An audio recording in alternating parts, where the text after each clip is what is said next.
Welcome to this lesson. So this is our PPP module A quick revision session.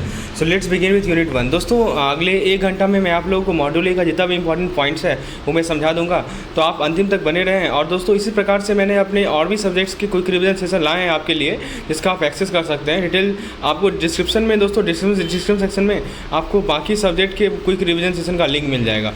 चलिए दोस्तों शुरुआत करते हैं हम लोग यूनिट नंबर 1 से। सबसे पहले बैंकिंग का डेफिनेशन आप जानते ही होंगे, डिपॉजिट एक्सेप्ट करना और लैंड करना, रिपेबल ऑन डिमांड। फिर दोस्तों डिपॉजिट की रिक्वायरमेंट क्या है, लैंडिंग इन्वेस्टमेंट के लिए होगा। जो कंपनी डिपॉजिट एक्सेप्ट करेगी ट्रेडिंग या मैन्युफैक्चरिंग का, वो बैंक नहीं मानी जाएगी।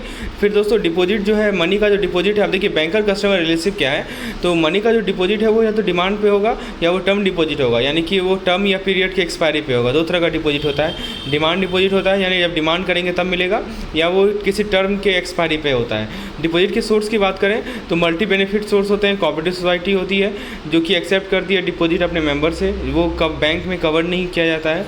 दोस्तों फिर बताया जा रहा है डिपॉजिट का पर्पस क्या है। डिपॉजिट जो है लैंडिंग या इन्वेस्टमेंट के पर्पस से किया जाएगा। एक्सक्लूजन क्या है, तो मनी लेंडर्स हैं या दूसरे नॉन बैंकिंग इंस्टीट्यूशन है जो कि एक्सेप्ट करते हैं डिपॉजिट और मनी, उसे बैंक नहीं माना जाता है। दोस्तों अब ये देखिए बहुत इंपॉर्टेंट चार्ट है। यहाँ पे डेटर क्रेडिटर में बैंक का रोल बोरोवर के रूप में होता है। जब भी देखिए बैंक बोरोवर होती है, कस्टमर लेंडर होती है, तो डेटर क्रेडिटर रिलेशनशिप होता है। जब भी बैंक लेंडर होती है, कस्टमर बोरोवर होता है, तो क्रेडिटर डेटर रिलेशनशिप होता है, यानी बैंक क्रेडिटर होती है और कस्टमर डेटर होता है। दोस्तों जब भी बैंक ट्रस्टी होती है या बेली होती है और कस्टमर बेलर होता है, तो उस केस में रिलेशनशिप ट्रस्टी का होता है। दोस्तों जब भी बैंक बेली होती है और कस्टमर बेलर होता है, तो बेली बेलर का रिलेशनशिप होता है। जब भी बैंक एजेंट के रूप में काम करती है, कस्टमर प्रिंसिपल के रूप में काम करता है, तो एजेंट प्रिंसिपल का रिलेशनशिप होता है। जब भी बैंक लेसर या लाइसेंसर के रूप में काम करती है, कस्टमर लेसी और लाइसेंसी के रूप में काम करती है, तो रिलेशनशिप लेसर और लेसी का होता है। अब जरा बात करते हैं कि बैंकर कस्टमर रिलेशनशिप, तो ओपनिंग अकाउंट, तो डॉक्यूमेंट क्या क्या चाहिए, अकाउंट का टाइप क्या है, अकाउंट ऑपरेशन क्या होगा, केवाईसी नॉर्म्स, केवाईसी के टाइप्स और कस्टमर आइडेंटिफिकेशन। डिपॉजिट प्रोडक्ट में deposit type, demand deposit, time deposit और दोस्तों types of time deposit. Safe deposit locker का फीचर बताया जा रहा है। दोस्तों बात करें डिपॉजिट प्रोडक्ट की, तो डिमांड डिपॉजिट में करंट अकाउंट, सेविंग अकाउंट आता है। टाइम डिपॉजिट में दोस्तों टर्म डिपॉजिट आता है। फिर उसके अंदर दोस्तों fix deposit, short term deposit, investment deposit schemes आते हैं। फिर दोस्तों एनआरओ अकाउंट की बात करें, NRO account special deposit account होता है नॉन रेजिडेंट इंडियन के लिए, पीआईओ के लिए और ओसीआई के लिए। एनआरई अकाउंट दोस्तों स्पेशल डिपॉजिट अकाउंट होता है, सेम जो भी मैंने आपको ऊपर बताया। FCNR non resident Indian, PIO और ओसीआई के लिए होता है। मर्चेंट बैंकिंग में क्या होता है दोस्तों, जो फाइनेंशियल इंटरमीडिएटरी होती है वो कैपिटल के ट्रांसफर को फैसिलिटेट करती है इन्वेस्टर से कॉर्पोरेट में। लीज फाइनेंसिंग में क्या होता है कि आप कैपिटल एसेट को लीज पे डालते हैं। फिर प्लास्टिक मनी क्या होता है, इलेक्ट्रॉनिक पेमेंट कार्ड को यूज़ किया जाता है ताकि गुड्स परचेज कर सकें, सर्विसेज परचेज कर सकें। दोस्तों उसके बाद रेमिटेंस सर्विस में नेफ्ट, आरटीजीएस, आईएमपीएस, यूपीआई ये सभी आते हैं। ये टेक्नोलॉजी बेस्ड ट्रांसफर प्रोडक्ट होते हैं फाइनेंशियल इंक्लूजन के लिए। गवर्नमेंट स्कीम में PPF, NPS, CGS, एससीएसएस, Sukanya Samriddhi account, RBI bond, ये सभी हमें गवर्नमेंट स्कीम में आते हैं। बेसिकली इनका पर्पज़ ये है कि डिस्ट्रीब्यूशन पॉइंट होते हैं गवर्नमेंट स्कीम का एट फाइनेंशियल इंक्लूजन। दोस्तों थर्ड पार्टी प्रोडक्ट सेल की बात करें तो demat account, trading account, 3-in-1 account, mutual fund, life insurance policy, ये सभी थर्ड पार्टी प्रोडक्ट सेल में आते हैं। यानी दोस्तों जैसे डीमैट अकाउंट ये थर्ड पार्टी प्रोडक्ट का सेल होता है, जैसे demat account, trading account, mutual fund, life insurance policy. फिर दोस्तों सेफ कस्टडी या ट्रस्टिव सर्विस में क्या होता है, आर्टिकल का सेफ कस्टडी, डॉक्यूमेंट का सेफ कस्टडी या सेफ डिपॉजिट लॉकर को हायर करना, escrow account, escrow service for document, ट्रस्टिव या एग्जीक्यूटिवशिप। तो यहाँ पे सर्विस होता है कि वैल्यूबल आर्टिकल को आप सेफ कीपिंग रखेंगे, डॉक्यूमेंट को, एसेट को, और एग्जीक्यूटिवशिप और ट्रस्टिव सर्विस ऑफर करेंगे। चलिए तो दोस्तों ये था हमारा यूनिट 1 का quick revision session. So friends before continuing the lesson let me talk about JEE 2023। यदि आपको दोस्तों इस तरह की क्विक रिवीजन सेशन की रिक्वायरमेंट है, यदि if you needs short points, summary points for the upcoming JEE examination, if you need MCQs, there are overall 5 to 10 MCQ per pages of Macmillan book. So if you need all this content which will help you in your preparation for JIB, you can contact me on the number shown on the screen. I will provide you have the complete package with videos, MCQs, PDF and quizzes. The cost is mentioned below. If you are interested to get such type of content, kindly WhatsApp me on the number shown on the screen. So friends अब हम लोग unit 2 को revise करते हैं। Let's continue the revision of unit number 2। तो unit number 2 दोस्तों best है। सबसे पहले मनी लॉन्ड्रिंग के बारे में बताया जा रहा है। मनी लॉन्ड्रिंग एक प्रोसेस होता है कि आप फंड के ऑरिजिन को कंसील करते हैं। फिर दोस्तों फाइनेंशियल टेररिज्म के अंदर आप sourcing, moving, storing, using of fund for terrorist activity. Type की बात करें ML, money laundering, financial crime, FC होता है।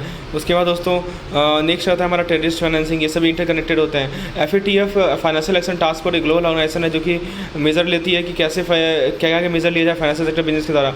स्टेज की बात करें तो सबसे पहले प्लेसमेंट, लेयरिंग, इंटीग्रेशन। प्लेसमेंट में फंड जो है क्रिमिनल एक्टिविटी से फंड को इंट्रोड्यूस किया जाता है फाइनेंशियल सिस्टम में। लेयरिंग में दोस्तों वो सभी फंड पास होते हैं बहुत सारे फाइनेंशियल ट्रांजेक्शन से। फिर दोस्तों बहुत सारा फंड का लेयर क्रिएट करना ताकि फंड के सोर्स को हाइड कर सकें। उसके बाद दोस्तों इंटीग्रेशन आता है, यहाँ पे फंड को कलेक्ट किया जाता है अलग अलग अकाउंट से एक या फ्यू अकाउंट में और फिर से डिप्लाई किया जाता है। फिर दोस्तों बात करें स्टेज ऑफ फाइनेंशियल टेररिज्म का, तो यहाँ पे देखिए अभी यहाँ पे बताया आपको मनी लॉन्ड्रिंग का स्टेज। फिर उसके बाद FT का स्टेज की बात करें तो raising, moving, storing, using. Raising में दोस्तों टेररिस्ट ऑर्गेनाइजेशन जो है फंड को सोर्स करते हैं सिंपैथाइजर से।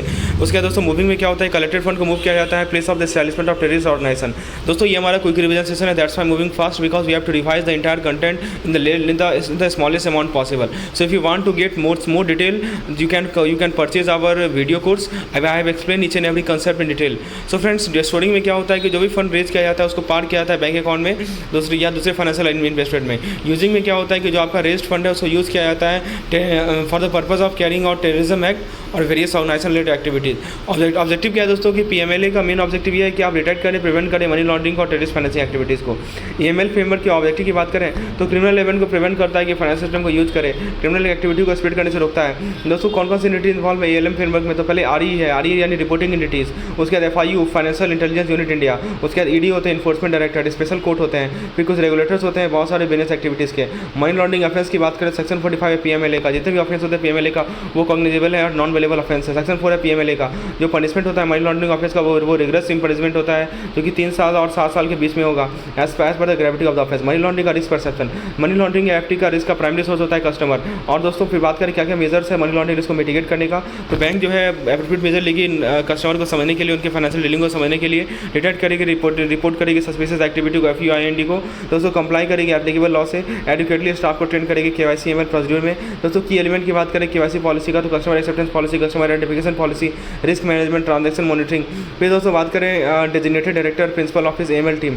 तो डेजिग्नेटेड डायरेक्टर रिस्पॉन्सिबल होते हैं overall compliance with the PMLA obligation, वो मैनेज करते हैं बैंक अफेयर, ऑथराइज किए जाते हैं बोर्ड ऑफ डायरेक्टर के द्वारा।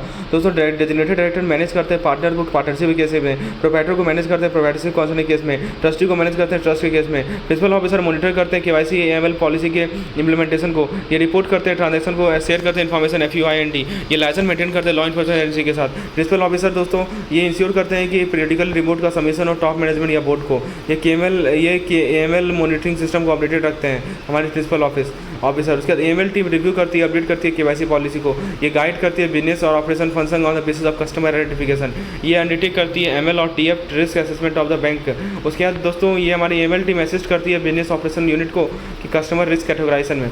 उसके बाद दोस्तों बताया जा रहा है कि PMLA का ऑब्लिगेशन क्या है, कस्टमर की आइडेंटिटी को वेरीफाई करना, रिकॉर्ड मेंटेन करना सभी ट्रांजेक्शन का, और दोस्तों डॉक्यूमेंट आइडेंटिफाई करना, अकाउंट फाइल आइडेंटिफाई करना, उसको रिकॉर्ड मेंटेन करना और बिजनेस कॉरेस्पॉन्डेंट के रिकॉर्ड को मेंटेन करना for a period of 5 years. Risk management दोस्तों बैंक अपने रिस्क बेस्ड अप्रोच को अप्लाई करती है, मिटिगेशन और management of identified risk. Staff hiring में क्या होता है कि स्क्रीनिंग मैकेनिज्म होना चाहिए ताकि अब रिक्रूटमेंट प्रोसेस के दौरान ड्यू डिलिजेंस और KYC को कैरी आउट किया जाएगा थर्ड पार्टी एंटिटी के लिए। इंटरनेशनल एग्रीमेंट की बात करें तो बैंक को परमिटेड नहीं है कि वो ओपन करे, मेंटेन करे इंडिविजुअल एंटिटी के अकाउंट को US एंसल लिस्ट में। कॉरेस्पॉन्डेंट बैंक के पास पॉलिसी होगा कि कॉरेस्पॉन्डेंट लिस्ट को एस्टैब्लिश करे। ड्यू डिलिजेंस कॉरेस्पॉन्डेंट बैंक का इंक्लूड करेगा दोस्तों इन्फॉर्मेशन ऑन AML की CFT कॉम्प्लाइंस। फिर FATCA CRS के अंदर रिपोर्टिंग होगा, फाइनेंशियल इंस्टीट्यूशन आइडेंटिफाई करेंगे, रिपोर्ट करेंगे अपने US अकाउंट को IRS को through enhance due diligence review. दोस्तों FATCA का पर्पस है कि US पर्सन को प्रिवेंट करना कि वो US टैक्सेशन को अवॉइड करे by using foreign financial institution. जो हमारी सस्पिशियस ट्रांजेक्शन रिपोर्ट होते हैं वो सबमिट किया जाता है सस्पिशन के 7 दिन के अंदर। जो हमारा जो सस्पिशियस ट्रांजेक्शन का क्राइटेरिया होता है दोस्तों, जो वैसा पैसा जो इन्वॉल्व है मनी लॉन्ड्रिंग ऑफेंस में या कोई अनयूजुअली अनजस्टिफाइड कॉम्प्लेक्सिटीज़ है, जो हमारा इकोनॉमिकल रैशनैलिटी का लैक होना। दोस्तों नॉन कंप्लायंस इम्प्लीकेशन क्या होगा कि रिस्क होगा panel action by RBI and director FIUND including return warning. दोस्तों बैंक को रिक्वायर्ड है कि वो सेक्रेसी मेंटेन करे रिगार्डिंग कस्टमर इन्फॉर्मेशन। यूनिट 3 की बात करें तो रिकॉर्ड मैनेजमेंट पहले आता है कस्टमर एक्सेप्टेंस पॉलिसी। कोई भी अकाउंट एनोनिमस या फिक्सेस नेम के नहीं होगा, कोई भी अकाउंट जहाँ पे एप्रोप्रिएट सिटी मेजर नहीं है वहाँ पे वो अप्लाई नहीं होगा। कोई ट्रांजेक्शन या अकाउंट बेस्ड रिलेशनशिप बिना सिक्योरिटी प्रोसीड्यूर के बिना नहीं होगा। सर्कमस्टांस जो है customer for acting behalf of the other person, customer identity should not match with any person on RBI sensor list. RBI के सेंसर लिस्ट में किसी भी पर्सन का कस्टमर आइडेंटिटी मैच नहीं के आना चाहिए। पैन वेरिफिकेशन जो है इसिंग अथॉरिटी के द्वारा होगा। सीरीडी प्रोसीड्यूर होगा सभी जॉइंट अकाउंट होल्डर के लिए। मैंडेटरी इन्फॉर्मेशन केवाईसी पर्पस को स्पेसिफाई करना है केवाईसी पॉलिसी में। दोस्तों सीआईपी क्या होता है, कस्टमर आइडेंटिफिकेशन प्रोसीड्यूर और customer due diligence procedure important aspect है। सीआईपी में क्या होता है कि कस्टमर आइडेंटिफिकेशन रिक्वायर होती है बहुत सारे केसेस में, जैसे अकाउंट ओपनिंग होगा, इंटरनेशनल ट्रांसफर होता है, अडॉप्ट होता है कस्टमर ऑथेंटिसिटी में।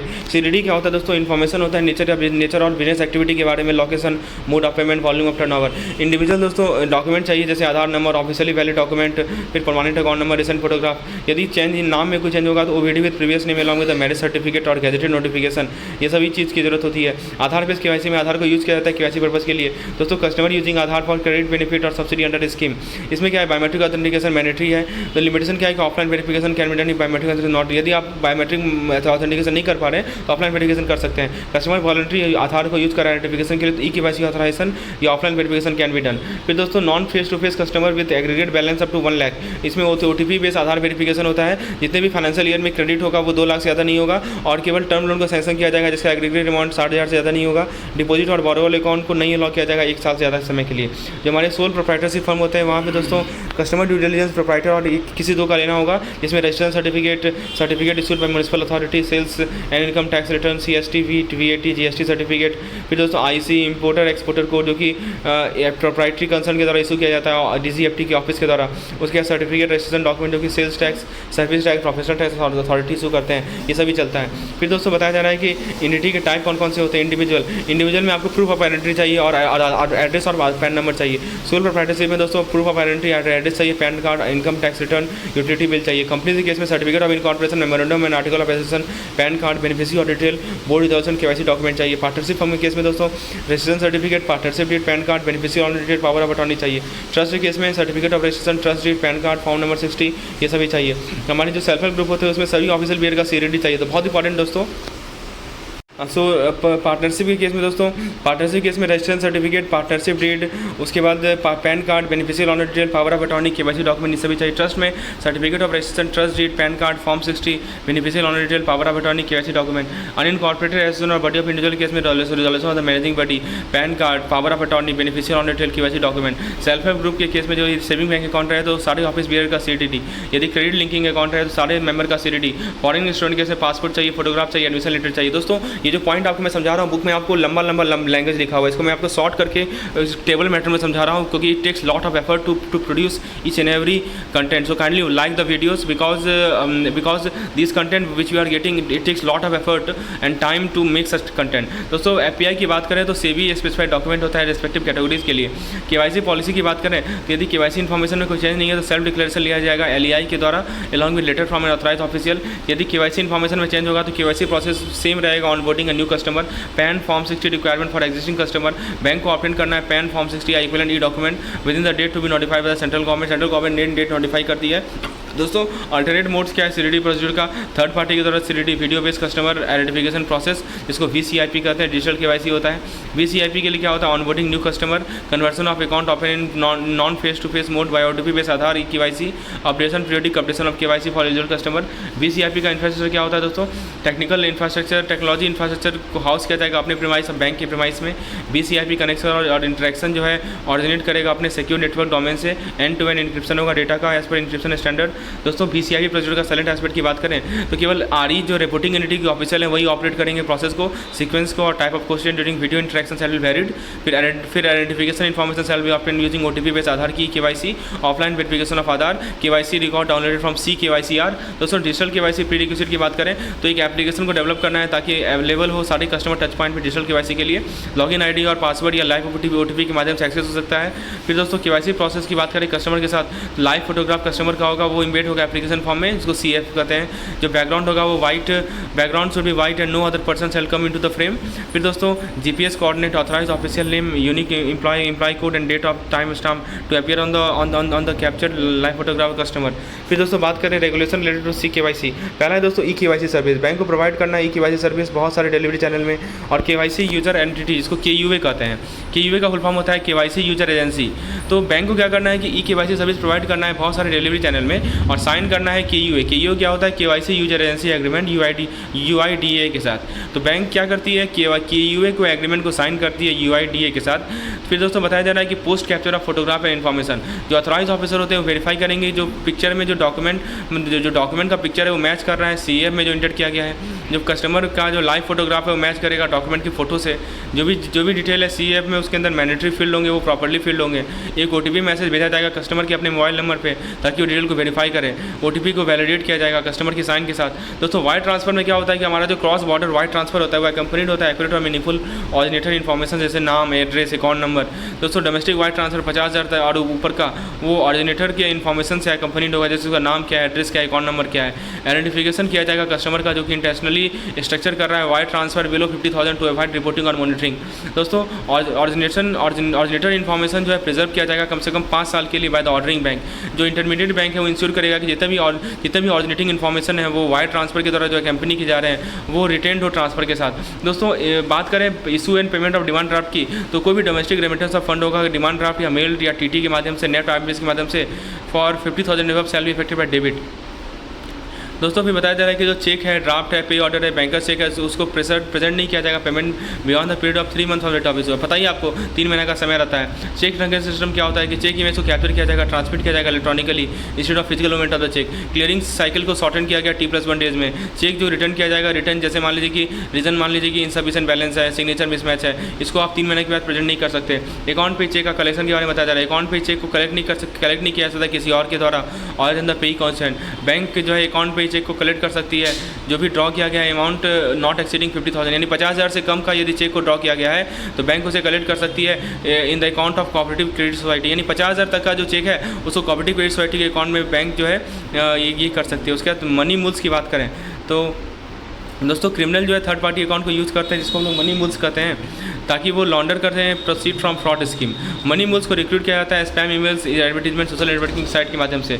थर्ड पार्टी प्रोडक्ट को बेचना, बैंक एक एजेंट के रूप में काम करती है थर्ड पार्टी प्रोडक्ट को बेचने के लिए। वो वेरीफाई करेगी आइडेंटिटी को और वाकिंग कस्टमर के एड्रेस को। यदि ट्रांजेक्शन 50,000 के ऊपर का है, ट्रांजेक्शन यदि 50,000 के ऊपर का है उसको डेबिट किया जाएगा कस्टमर के अकाउंट से या चेक के माध्यम से। KYC रिकॉर्ड का कस्टमर का अपलोड किया जाएगा CKYC में with in 10 days of the commitment of the account based relationship with the customer. यानी अकाउंट बेस्ड रिलेशनशिप जिस दिन स्टार्ट हुआ उसके 10 दिन के अंदर जो है कस्टमर का जो रिकॉर्ड है उसको अपलोड किया जाएगा CKYC में। दोस्तों CKYC क्या होता है? सेंट्रल KYC रिकॉर्ड रजिस्ट्री होता है। सरसा ऑथराइज है कि वो CKYC का फंक्शन परफॉर्म करेगा।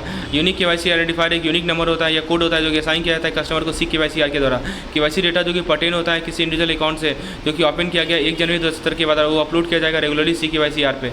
दोस्तों बताया जा रहा है कि जो KYC रिकॉर्ड है जो भी अकाउंट 1 जनवरी 2017 से पहले खुला है उसको अपलोड किया जाएगा पीरियोडिक अपडेशन के साथ। इस ट्रांजेक्शन की मॉनिटरिंग की बात करें, जिस ट्रांजेक्शन में लार्ज अमाउंट ऑफ कैश है और वो इनकंसिस्टेंट है नॉर्मल और expected activities of the customer, वो सब्जेक्टेड होता है डेली स्क्रूटनी, डिटेल स्क्रूटनी का। जो प्रिंसिपल ऑफिसर होते हैं वो अथॉरिटी होते हैं जो कि डिसाइड करते हैं रिपोर्टिंग और transaction suspicious transaction report STR। Unit 4 की बात करें तो यहाँ पे देखिए इंडिविजुअल में साउंड माइंड का होना चाहिए, इंसॉल्वेंट नहीं होना चाहिए, डिस्क्वालीफाइड नहीं होना चाहिए लॉ से कॉन्टैक्ट करने के लिए। सिग्नेटरी कौन होते हैं? इंडिविजुअल एप्लीकेंट होते हैं। KYC डॉक्यूमेंट क्या होता है? इंडिविजुअल एप्लीकेंट रिक्वायरमेंट होती है। ज्वाइंट केस में रिलेशनशिप और पर्पस ऑफ ज्वाइंट को असर्टेन किया जाएगा। सिग्नेटरी कौन होते हैं? सारे के सारे ज्वाइंट होल्डर होते हैं। KYC डॉक्यूमेंट सभी के लिए रिक्वायरमेंट होगा। जो करंट अकाउंट नहीं ओपन किया जाएगा रिलेटेड पर्सन के लिए। NRI ज्वाइंट होल्डर रेस्ट्रिक्टेड है कि वो restricted to close relative of the resident holder, यानी जो NRI ज्वाइंट होल्डर हैं वो जो है वो क्लोज रिलेटिव होंगे अपने रेजिडेंट होल्डर के। दोस्तों इलेक्टेड पर्सन है जो उसका रूल एक्सप्लेन किया जाएगा लैंग्वेज जो कि अकाउंट होल्डर समझता है। Left hand thumb impression option किया जाएगा ऑथराइज बैंक ऑफिसर के प्रेजेंस में। दोस्तों करंट अकाउंट नहीं लॉक किया गया है, कहीं नहीं चेकबुक देख सकते हैं I should have in the joint account. दोस्तों इलेक्टेड पर्सन के पास मस्ट हैव इलेक्टेड पर्सन है ज्वाइंट ऑपरेटर। यदि इलेक्टेड पर्सन है वो यदि ज्वाइंट अकाउंट खुलना चाह रहा है तो उसका एक ज्वाइंट ऑपरेटर इलेक्टेड पर्सन होगा। ये अकाउंट जो है केवल ज्वाइंटली ऑपरेट हो सकता है, आइदर और सर्वाइवर्स फैसिलिटी अवेलेबल नहीं होता है। ब्लाइंड पर्सन में दोस्तों कोई लीगल बार नहीं है अकाउंट ओपन करने का। इनकंसिस्टेंट सिग्नेचर यदि होता है दोस्तों थंब इंप्रेशन लेना पड़ेगा। ब्रांच मैनेजर अलाउ कर सकते हैं ब्लाइंड पर्सन के द्वारा अकाउंट ऑपरेशन। ठीक है दोस्तों, माइनर की बात करें तो 10 साल से ऊपर का होगा। जो कंप्लीसन होगा KYC फॉर्मेलिटी का माइनर गार्जियन का। फादर नेचुरल गार्जियन होते हैं, मदर को भी अलाउ किया गया। कोई जॉइंट अकाउंट नहीं होगा माइनर दूसरे माइनर के साथ। दोस्तों माइनर सेविंग बैंक अकाउंट की बात करें तो गार्जियन ओपन कर सकते हैं और अकाउंट को ऑपरेट कर सकते हैं। गार्जियन ऑपरेट करेंगे अकाउंट में जब तक माइनर मेजोरिटी नहीं अटेंड कर ले। माइनर जो है फुल कंट्रोल को अटेंड करेगा जब वो मेजोरिटी हो जाएगा। बैंक लिमिट को मैक्सिमम बैंक लिमिट जो कि बैंक सेट करेगी। अकाउंट को क्लोज किया जाएगा यदि माइनर का डेथ हो जाए। दोस्तों HUF की बात करें जितने भी एडल्ट मेंबर होंगे वो साइन करेंगे जब वो अकाउंट को ओपन करेंगे। कर्ता अकाउंट को ऑपरेट करेगा। कर्ता का इम्प्लाइड अथॉरिटी होता है कि वो लोन अवेल करेगा, डॉक्यूमेंट एग्जीक्यूट करेगा। को पर्सन के पास कोई पर्सनल लायबिलिटी नहीं होता, लिमिटेड लायबिलिटी होता है अपने फैमिली प्रॉपर्टी में शेयर में जितने भी माइनर को पर्सन होते हैं उनको इंक्लूड करना है जब वो रिकॉर्ड करेंगे गार्जियन के साथ साइनिंग ऑन देयर बिहाफ। दोस्तों अकाउंट ओपनिंग फॉर्म एचयूएफ की बात करें तो सारे के सारे एडल्ट मेंबर साइन करेंगे, प्रोप्राइटर की तरफ साइन किया जाएगा। और यदि सेल्फ प्रोप्राइटर देखिए एचयूएफ में दोस्तों अकाउंट ओपनिंग फॉर्म सारे एडल्ट मेंबर साइन करेंगे, जो स्पेसिमेन सिग्नेचर कार्ड करता साइन करेगा। डिक्लेरेशन लेटर दोस्तों ज्वाइंट हिंदू फैमिली लेटर जो कि सभी एडल्ट मेंबर साइन करेंगे, लेटर साइन किया जाएगा। चेक साइनिंग दोस्तों करता साइन करेगा, दूसरे मेजर को पार्सर साइन करेंगे। यदि हम सोल प्रोप्राइटरशिप की बात करें तो account opening form proprietor sign करेगा, स्पेसिमेन सिग्नेचर प्रोप्राइटर का रहेगा। Declaration letter proprietor declaration letter होगा। चेक साइनिंग दोस्तों साइन किया जाएगा प्रोप्राइटरशिप के फर्म के नेम में। दोस्तों पार्टनरशिप की बात करें तो account opening form partner sign करेंगे, specimen signature letter partner sign करेंगे, declaration letter not applicable, registration certificate registered partnership के लिए एप्लीकेबल होता है। चेक साइनिंग साइन किया जाएगा फर्म के बिहाफ में पार्टनर के द्वारा। डिस्प्यूट रिजोल्यूशन तो stoppage of the operation for many partner result in stopping operation. दोस्तों बताया जा रहा है कि ओपनिंग और ऑपरेटिंग अकाउंट के लिए क्या डॉक्यूमेंट चाहिए। एचयूएफ के लिए अकाउंट ओपनिंग फॉर्म चाहिए जो कि सारे एडल्ट मेंबर साइन करेंगे, स्पेसिमेन सिग्नेचर होगा, साइन होगा कर्ता के द्वारा। ज्वाइंट एचयूएफ होगा लेटर जो कि सारे एडल्ट मेंबर साइन करेंगे। प्रोपर्टीशिप मैंने आपको बताई थी। एलएलपी में दोस्तों क्या होता है, LLP agreement designated partner identification number, इसको डीपीआईएन कहते हैं। कम से कम 2 डेजिग्नेटेड पार्टनर का डीपीआईएन लेना पड़ेगा जो कि अपॉइंटेड है एज पर एलएलपी एग्रीमेंट। पार्टनरशिप फॉर्म में क्या होता है कि दोस्तों रजिस्ट्रेशन सर्टिफिकेट का कॉपी होता है, रजिस्टर्ड पार्टनरशिप केस में कंप्लीट इंस्ट्रक्शन होगा, स्पेसिमेन सिग्नेचर होगा ऑथराइज पर्सन का, उनका डेजिग्नेशन के साथ पैन नंबर होगा पार्टनरशिप फॉर्म का। ये सभी डॉक्यूमेंट की रिक्वायरमेंट होती है। प्रोप्राइटरशिप में देख लीजिए करंट अकाउंट ओपनिंग फॉर्म होगा जो कि साइन करेगा प्रोप्राइटर, ये स्पेसिमेन सिग्नेचर कार्ड होगा जो कि प्रोप्राइटर साइन करेगा। प्रोप्राइटरशिप डिक्लेरेशन लेटर होगा एज पर बैंक फॉर्मेट। चलिए उसके बाद बात करते हैं कि किसी अकाउंट को ओपन करने का रूल क्या है और ऑपरेट करने का रूल क्या है। एचयूएफ अकाउंट ओपन किया ऑपरेट किया जाता है कर्ता के द्वारा या दूसरे मेजर को पार्टनर के द्वारा। प्रोप्राइटरशिप सारे डॉक्यूमेंट प्रोप्राइटर साइन करेगा, पार्टनरशिप केस में पार्टनर साइन करेंगे। एलएलपी केस में एलएलपी डिटरमाइन एग्रीमेंट डिटरमाइन करता है mutual right and duties of the partner. कम से कम 2 डेजिग्नेटेड पार्टनर अपॉइंट किए जाएंगे एज पर एलएलपी एग्रीमेंट। प्रत्येक पार्टनर एज एजेंट के रूप में काम करेगा LLP for the purpose of business.